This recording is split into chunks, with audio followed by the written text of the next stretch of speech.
അങ്ങനെ ഇന്നത്തെ വീഡിയോ വലിയ കാര്യപ്പെട്ട വീഡിയോ ഒന്നല്ല. എൻ്റെ അമ്മയുടെ ഒരു കാര്യം നിറവേറ്റി കൊടുത്തത് മാത്രമേ ഉള്ളൂ കേട്ടോ. ദിവസമായി കൃഷ്ണനൊന്ന് പെയിന്റ് അടിക്കാൻ പറഞ്ഞു. എപ്പോൾ നോക്കിയാലും അവനൊന്നുമില്ല പറയും. എന്നൊക്കെ ഒഴിവുള്ള ദിവസമാണ്. ഈ കളർ ഇഷ്ടമായി നമുക്ക്. ഇഷ്ടമായി. അപ്പൊ ഇതിന് കൃഷ്ണനെ നമുക്കൊന്ന് കളറൊക്കെ ഒന്ന് കളർ മാറ്റൊന്നുമില്ല കേട്ടോ. ഗോൾഡൻ കളറാണ് ഭംഗി ഇറക്കുന്നത്. നീല മാറ്റണ്ട പറഞ്ഞിട്ടുണ്ട്. അപ്പൊ ഞാൻ ഗോൾഡൻ കളറൊക്കെ ഒന്ന് അടിച്ച് സുന്ദര കുട്ടപ്പനാക്കി കൊടുക്കട്ടെ. ഓക്കെ. അങ്ങനെ ഒത്തിരി നാളായിട്ട് മാസങ്ങളെ 6 മാസം പുറത്തായി എൻ്റെ അമ്മ പറയണം ഒന്ന് കളറൊക്കെ ഒന്ന് റെഡിയാക്കി തായോ, കാണുമ്പോൾ ഒരു ഭംഗി കമ്മിയായി എന്നൊക്കെ പറഞ്ഞിട്ട്. അപ്പോൾ ചെറിയ ചെറിയ ആഗ്രഹങ്ങളൊക്കെ അല്ലേ വീട്ടുകാർ പറയുള്ളൂ. അപ്പോൾ ഞാൻ ശരി എന്നാൽ ഓക്കെ നമ്മൾ പെയിൻറ്റും കാര്യങ്ങളൊന്നും മേടിക്കാൻ പോയി.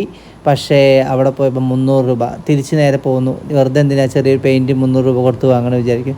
ഞാൻ വന്ന് തപ്പി വയ്ക്കുമ്പോൾ എൻ്റെ അത്യാവശ്യം എല്ലാ സാധനങ്ങളും വീട്ടിലുണ്ടാവലുണ്ട് കേട്ടോ. അപ്പോൾ ഗോൾഡ് പെയിൻറ്റും സിൽവറും എല്ലാ ടൈപ്പുള്ള പെയിൻറ്റ് കാര്യങ്ങളൊക്കെ നമ്മുടെ അടുത്തുണ്ട്. അങ്ങനെ എല്ലാ പരിപാടിയും കഴിഞ്ഞ് നമ്മൾ കൃഷ്ണൻ്റെ ലാസ്റ്റ് ലുക്ക് ഇതാ ഇങ്ങനെ ആയിട്ടോ. ഞാൻ ആ കിരീടം മൊത്തത്തിൽ ഗോൾഡാക്കി. അതെങ്ങനെ ഉണ്ടെന്നൊന്ന് കമൻറ്റ് ചെയ്യാം കേട്ടോ. ഓക്കെ, വീഡിയോ കാണാം.